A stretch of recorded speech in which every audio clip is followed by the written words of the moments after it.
पूर्वको आधुनिक सहर धरानबाट धनकुटाको मौनबुदुकसम्म जाने यात्रा कसरी कहाँ कहाँ हुँदै गइन्छ भनेर आजको भिडियोमा म प्रस्तुत गर्न लागिरहेको छु।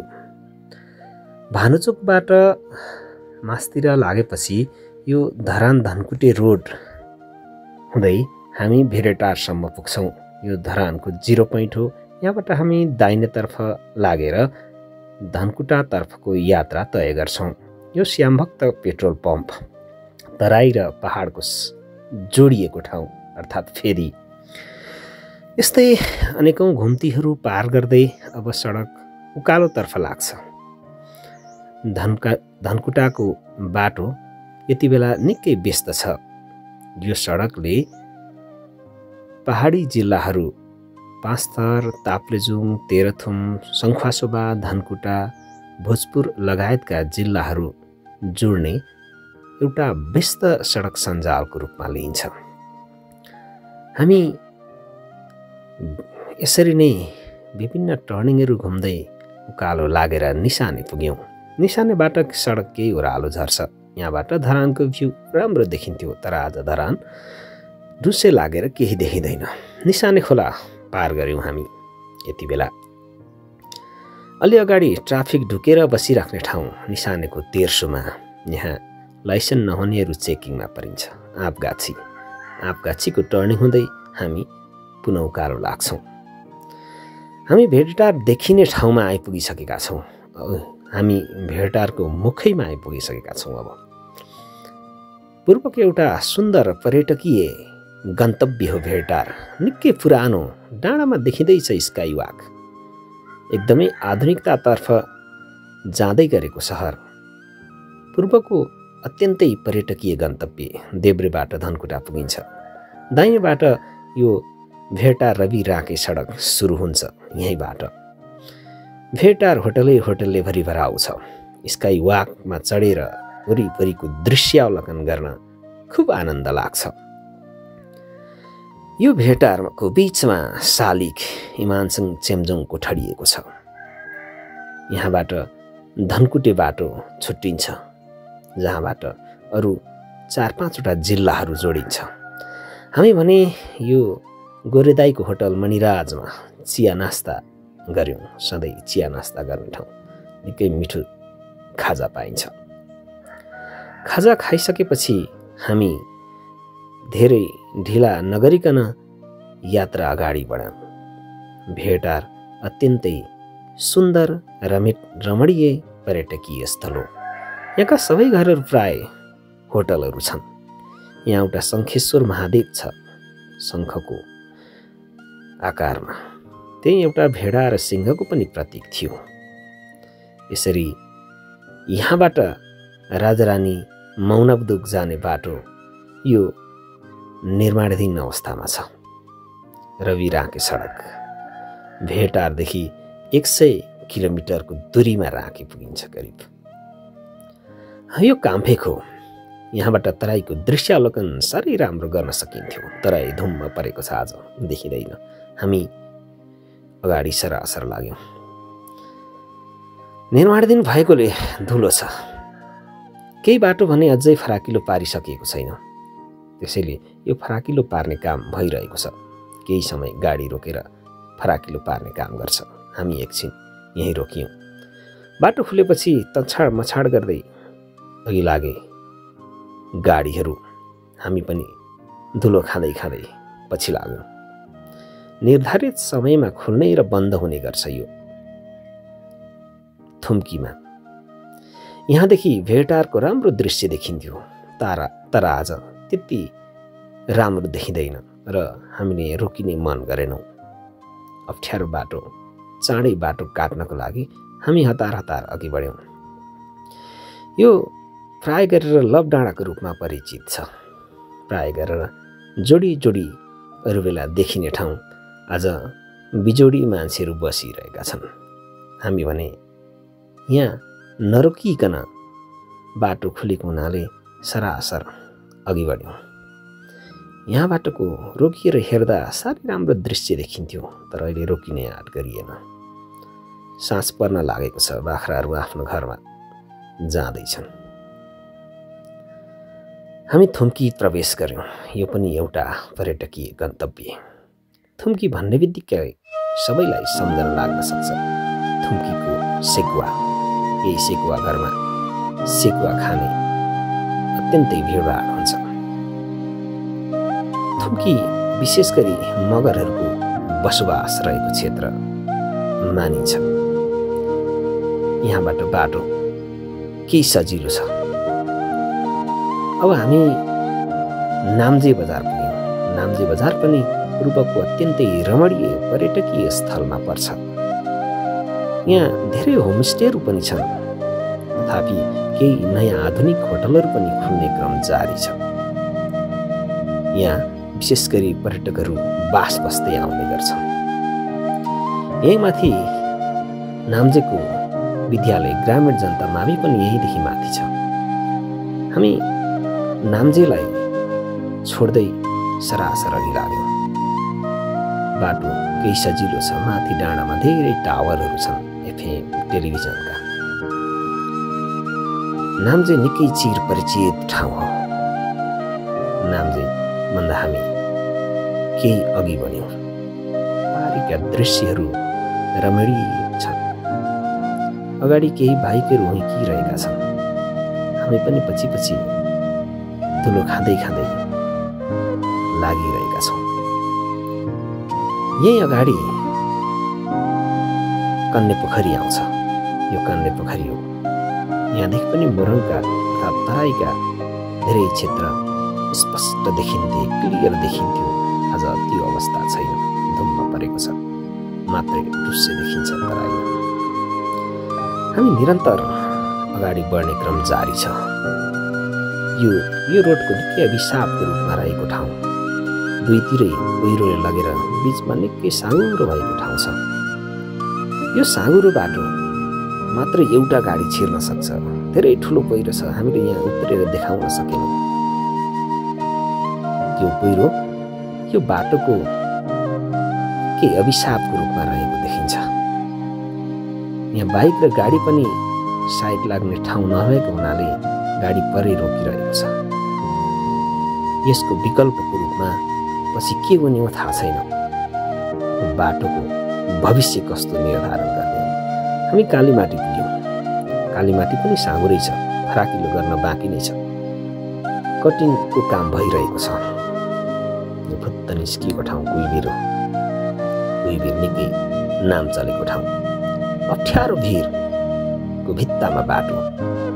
यस्ता भराहरू फुरेर पत्रे चट्टानहरू टुक्र्याएर बाटो निकै फराकिलो बनाइदिएको छ। अहिले धेरै सजिलो छ।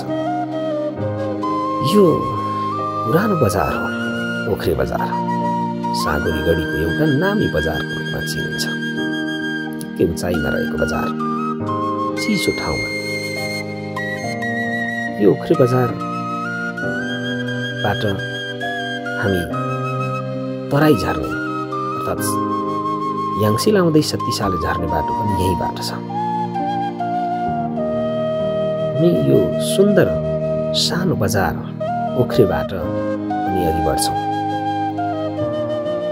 ओख्रेबाट हामी यी डाँडा यताउता गर्दै बाटो अघि बढिरहन्छौँ। अब यतादेखि फुत्त मोरङको बाटो छिरिन्छ। यता अर्थात् केराबारी गाउँपालिकाको क्षेत्र पर्छ। यो मोरङ जिल्लाको केराबारी गाउँपालिका सेलिङ बाटो हो। अहिले सडक निर्माणाधीन छ। काम भइरहेको छ केही ठाउँमा। हामी यसकै बावजुद अघि बढिरहेका छौँ। निर्माणाधीन भएकोले सडक हिलो धुलो हुने त भइहाल्यो। सास पर्न लागेको हुनुपर्छ। पाटी गाउँ माथि ध्वजेको दृश्य पनि देखिरहेको छ। अब यहाँ ओडारेबाट फेरि धनकुटाको बाटो छिर्छ सडक। हामी केही समय पछाडि नै यो ओडारेको भन्ज्याङबाट डाँडा बजार पुग्छौँ। यहाँबाट पुरानो हिँड्दै धोजे डाँडाबाट पारी पल्लोपट्टि निस्कने बाटो थियो पुरानो र अहिले छैन। यहाँ पनि निकै ठुलो पहिरो गएको छ, बाटो साँघुरो छ। यो पनि पछि यो बाटोको लागि निकै अभिशापको रूपमा रहेको छ। हामी लम्फाजुङ निस्किसकेका छौँ। लम्फाजुङबाट पारी डाँडा बजारको मनमोहक दृश्यले सबैलाई लोभ्याउँछ। साँगुरी गढीको डाँडा बजार ध्वजे डाँडाको फेदमा रहेको पारी देखिएको विद्यालयका भवनहरू अनि डाँडाको वारपार लमतन्न सुतेर बसेको बजार। यहाँ एउटा सुन्दर पार्क पनि रहेको छ। यहाँबाट देब्रेतिर भने ख्वापो बुढीबराङ जाने बाटो छ। हामी दाहिनेतिर फन्को मारेर घुम्छौँ। यो डाँडै डाँडा माथि भने ध्वजे डाँडा जान्छ। यहीँ अगाडिबाट देब्रेतिर तल झर्छ लाप्चेटार बरको रुख। हामी बाटो अब फेरि केही सजिलो आउँछ यहाँदेखि टुकुरीसम्म, त्यसैले गति अलि बढाउँछौँ। डाँडा बजारको भद्रासे टोल हो यो। यहाँबाट हामी हुर्किँदै अगाडि बढ्छौँ। बाटो खुल्ला छ। ध्वजे डाँडा जाने बाटो अर्थात् पाटीगाउँ पनि यहीँबाट गइन्छ र माथि डाँडामा भएको जैतुन पार्क पनि यही दाहिनेबाट उकालो गइन्छ। शीतै सडक निकै चिसो छ, चिप्लो छ। यो हो हात्तीटार। यहाँ एउटा शहीद पार्क छ, दगलसिंह चोक अर्थात् दगलसिंह पार्क। टुकुरी क्षेत्रको बिचैबाट सडक अगाडि गएको छ। बाटो यहाँ पनि निकै सजिलो भइसकेको छ। अब हामी करिब राजारानीको नजिक आइपुगिसकेका छौँ। पर देखिँदैछ राजारानी बजार थोरै। यहाँदेखि सिधै दाहिनेतिर सर्टकट बाटो राजारानी पनि पुगिन्छ पालिका आउँदै। अब हामी मिलनचोक हुँदै जानेछौँ। सडक त्यतै बाटो जान्छ।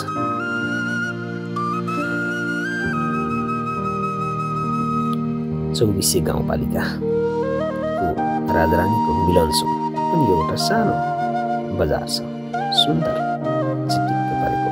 यहाँबाट देब्रेतिर भने मौनाबुदुकतर्फ कच्ची सडक जान्छ, अहिले बन्द छ। त्यसैले हामी यही मूल सडक हुँदै राजारानी हुँदै अघि बढ्छौँ। हामी अब राजारानी पुगिसकेका छौँ। यो पनि एउटा पर्यटकीय रूपमा उदाउँदै गरेको सुन्दर नगर हो राजारानी। राजारानीको चिसो अवस्थाले बस्नको लागि साह्रै आनन्ददायक छ। 24 गाउँपालिकाको भवन माथि भित्तामा देखिँदैछ। पर राजारानीको पाटी बजार यता पुण्यमाविका भवनहरू देखिरहेका छन्। अहिले यो बजार गाउँपालिकाको केन्द्र भएसँगै यहाँ चहल पहल निकै बढ्न थालेको छ। आन्तरिक तथा बाह्य पर्यटकहरूको आगमन पनि बढी हुने गरेको छ। राजारानी बजार पछिल्लो समय निकै मान्छेहरू आउने जाने गर्छन्। हामी राजारानी बजार फन्को मार्दै अघि बढ्यौँ। यो रवि राँके सडक खण्ड हो। यसको छेउमा दाहिनेतिर रानीताल रहेको छ। रानीताल पूर्वको एउटा प्रसिद्ध तालको रूपमा रहेको छ।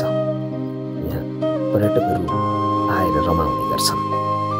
अब हामी भने यो रानीतालको बाटो यो सडकलाई छोड्दै देब्रेबाट अघि बढ्छौँ कच्ची सडक भएर। रवि राँके सडक हामीले छोड्यौँ। यहाँबाट हामी मौनाबुदुकतर्फ जानुपर्छ। मौनाबुदुकको दृश्य अलि देखिन थालिसकेको छ। यो बगाले चौतारा हो। मौनाबुदुकतिर छिरेपछि केही तातो अनुभव भएको पाइन्छ। यो झ्याम्टेबर हो मौनाबुदुकमा। यहाँदेखि मौनाबुदुकको पहिचानमा रहेको सुन्तलाको दृश्य देखिन थाल्छ। तलतिर मासतिर बाटोको यताउता यो किराँत चोक हो। यहाँबाट हमेलातिर बाटो छुटिन्छ र हामी मूल सडक अघि बढ्छौँ। यहाँ डाँडामा सुन्तला बगान रमाइलो छ धनबहादुर दाइको पहेँली सुन्तला फलेका छन्। यहाँबाट मौनबुद्धको डाँडाटुलको डाँडामा जाने बाटो छेउबाट उकालो जान्छ। अब हामी आरती चोक आइपुग्यौँ। सुन्तला पहेँल फुल फलिरहेका छन्, पाकिरहेका छन्। मौनबुद्धको एउटा चिनारीको रूपमा रहेको सुन्तला मङ्सिर पुसको बेला आउन सक्नुहुनेछ। यो मेलबोटे अत्यन्तै राम्रो छ। बगैँचामै पुगेर पिकअपले सुन्तला लोड गर्दैछ। चेम्जोङहरूको पुरानो घर टार घरको टारमा लटरम्म पहेँलो पाकेका सुन्तला। यहाँबाट 3-4वटा बाटो छ। देब्रेतिर अरूपट्टि जाने बाटो हामीलाई पनि यही बाटो जान्छौँ। अब हामी यतातिर बुदुकतिर प्रवेश गर्छौँ। फाइनल्ली हामी बुदुक पुगिसकेका छौँ। बुदुक बजार देखिन्छ। यसरी हामी धरानबाट करिब 1.5 घण्टाको यात्रामा मौनबुद्धुक आइपुगिन्छ। यो समय मौनबुद्धुकमा आउन चाहनुहुने सम्पूर्ण दर्शक महानुभावहरू, फेसबुक पेजमा जोडिनुभएका सम्पूर्ण महानुभावहरूलाई मौनबुद्धुक आउन चाहनुहुन्छ भने यो भिडियो हेरेर आउन सक्नुहुनेछ। मौनबुद्धुकको बारेमा थप स्पष्ट पार्नका लागि मैले अर्को भिडियो तयार पारेको छु। अहिले हामी धरानबाट मौनबुद्धुकसम्म आउने बाटोको मात्र पुरा नक्सा प्रस्तुत गरेका छौँ, कहाँ हुँदै कसरी आइन्छ भनेर। धन्यवाद।